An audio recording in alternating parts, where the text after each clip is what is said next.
So we are working on adjustments for down dog. We can see that he's up on his fingertips, so we want him to flatten his hands. And so come on down, flatten the hands. And I'm gonna put some pressure towards the index finger so that I can get him to kind of still ground and suction cup his palms to the floor. Now he needs to look towards his navel, so I just gently touch the head, look towards your navel. And then we can see here a little bit of rounding. We want to work to pressing. Good. Now see how he dropped his heels. His knees are still bent. That's okay, but the spine is nice and straight. Okay, thank you. With very strong shoulders. She's not a man with very strong shoulders, but she's pretending to be a man with very strong shoulders.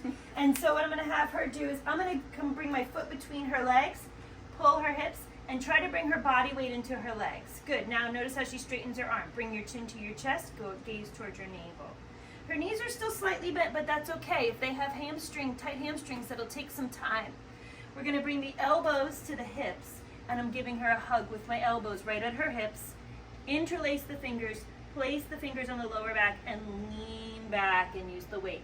This is taking weight off of her hands and shoulders and putting as much weight as possible into her legs.